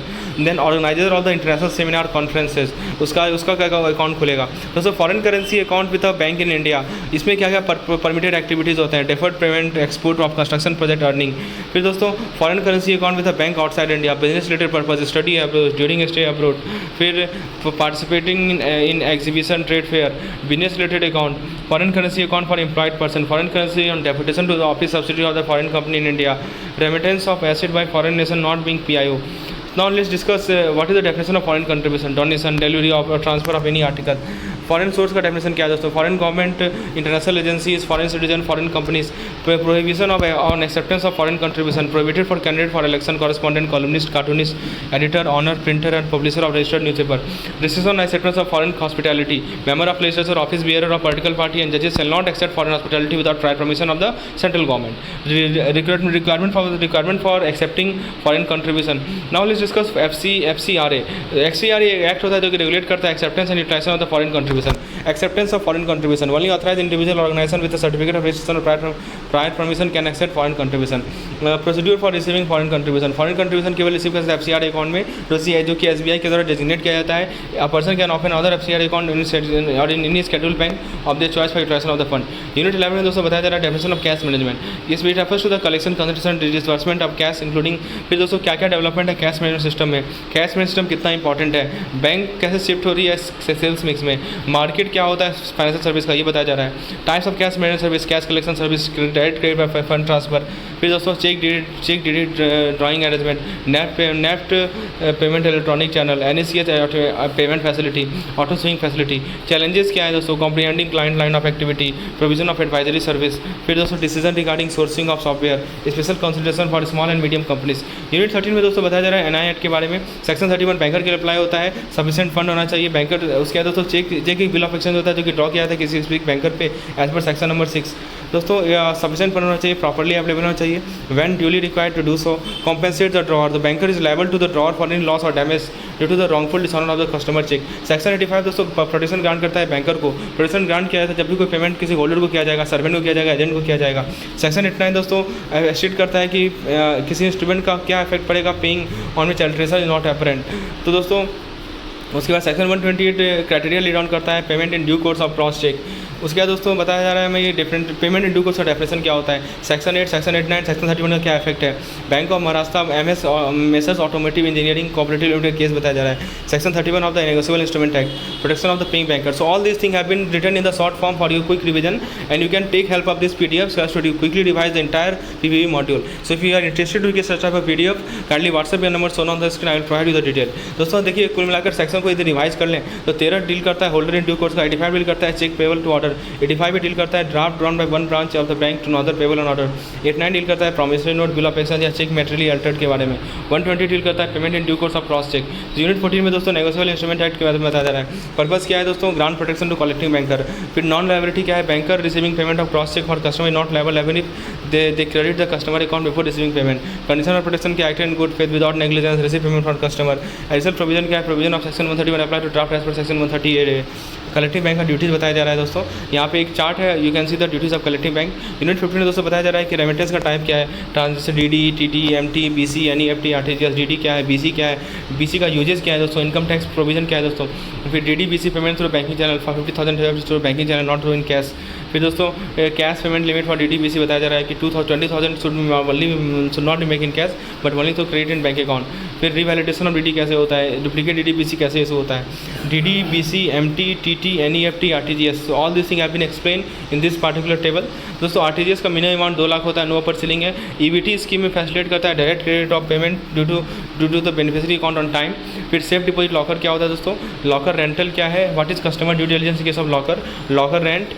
फिर term deposit at security, infrastructure and security, access to locker, privacy in locker room, alert to customer, locks and की, record in CBS room, nomination facilities. तो nomination किया जा सकता है केवल एक इंडिविजुअल के फेवर में या for singly operated locker, joint holder के लिए 2 से 2 या 2 पर्सन नॉमिनेट हो सकते हैं। फिर locker service, custodial service, portfolio management service, merchant banking, all this thing have been defined, kindly go through this. फिर मर्चेंट बैंकिंग क्या है दोस्तों, गवर्नमेंट बिजनेस क्या है, levying of specific charge, identification of basic banking service. Unit 6 में दोस्तों financial inclusion क्या होता है, NGO SHG का क्या रोल है, micro finance service, business facilitator कौन होता है, BFM कौन होते हैं, बिजनेस फैसिलिटेटर मॉडल क्या होता है, BCS कौन होते हैं, BCM क्या है, बिजनेस कॉरेस्पॉन्डेंट मॉडल क्या है दोस्तों। उसके बाद परमिटेड BCS कौन सा, क्या क्या कंडीशन है NBFC को BC ग्रुप में इंगेज होने का, BC की एक्टिविटी का स्कोप क्या है, अल्ट्रा स्मॉल ब्रांच क्या होते हैं, ग्रीवियंस रिड्रेसल क्या होता है। फिर दोस्तों बैंकिंग कॉरेस्पॉन्डेंट क्या है, ICT का क्या रोल है फाइनेंशियल इंक्लूजन में, customer education, setting of payment bank, SHG bank linkage programme, co lending by bank NBFC to private sector, use of mobile tablet financial inclusion in drive, leveraging mobile banking for financial inclusion. फिर दोस्तों financial literacy centre, इसका क्या objective है, NCFE यानी national centre for financial education, what is the objective, what is the target audience. फिर NCFE and NFLT, national financial literacy assessment test centre. So all these things have been taken from your Macmillan book of your JIB, so you can take help of this type of PDF for quickly revising all the concept। CFL क्या होता है, centre of financial literacy. RCT क्या है, rural self employment training institute. Unit 27 दोस्तों emphasis on customer service, institutional setup, CSSP customer service committee of the board, standing committee on customer service, branch level customer service commission, business transaction, ATM operating guideline, security for using the bank. फिर दोस्तों liability for unauthorise transaction, service at the counter, business hour, public holiday. फिर extended business our, investment assistance, complain and suggestion, information to customer, types of information bank must provide, exchange facility, time norm for common transaction, design and security feature for all bank note, information display format, special arrangement at branches, banking relation and policy. Unit 18 में दोस्तों बताया जा रहा है कि secrecy और confidentiality का duty, reasonable care का ड्यूटी, इसके डिफरेंस बताया जा रहा है। Now bank customer relationship right, bank का ड्यूटी क्या है, जैसे duty of reasonable care, bank के पास ड्यूटी है कि वो रीजनेबल केयर एक्सरसाइज करे या डिलीजेंस एक्सरसाइज करे जब भी अपनी ड्यूटी को डिस्चार्ज करे as agent. Garnishee attachment order क्या होता है, बैंक का क्या राइट है, बैंक का लीन क्या होता है, right of set off, appropriation of account, bank apply कर सकती है फंड कस्टमर के अकाउंट में टुवर्ड पेमेंट ऑफ आउटस्टैंडिंग डेप्ट, interest and commission. Now termination of bank customer relationship, किसी केस में दोस्तों बैंक कस्टमर रिलेशनशिप टर्मिनेट हो जाएगा। All this thing have been highlighted here. Bank service improvement, कैसे service improve कर सकते हैं, BCSBI, BCSBI का प्रेजेंट स्टेटस क्या है, okay this thing have been explain. BCSBI code का नेचर क्या है, and then what is the information transparency under the code. फिर दोस्तों बताया जा रहा है कि ऑब्लिगेशन क्या है कस्टमर पे, फिर ऑब्लिगेशन राइट क्या है बैंक का कस्टमर का है as per the BCSBI code. This thing have been explain.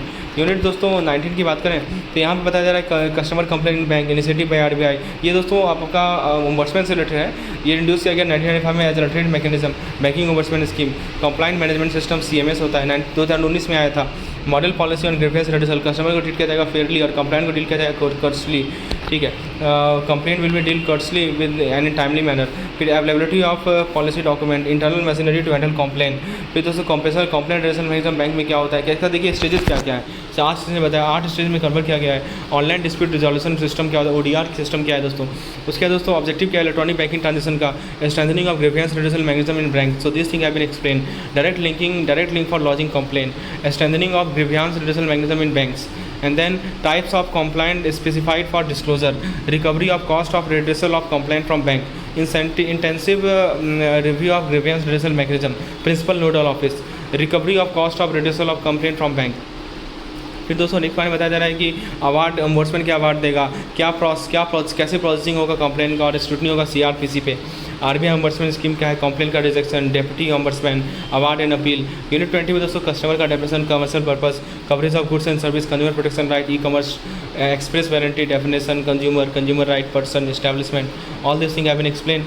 And in the last unit that is unit number 21। अच्छा यहाँ पे देख लीजिए district consumer dispute resolution commission 50 lakh से कम का केस डील करता है। State consumer dispute resolution commission 750 lakh से लेकर 2 करोड़ तक का, और स्टेट कमीशन 10 करोड़ से कम तक का। ये please remember this chart, very important. Then after unit number 21 में दोस्तों बताया जा रहा है कंप्लेनिंग फाइलिंग टाइम क्या होगा, ऑर्डर इन्फोर्समेंट कब से होगा, ऑफेंस का टाइम क्या है, video conferencing, review of on order, protection from legal order, medicine cell.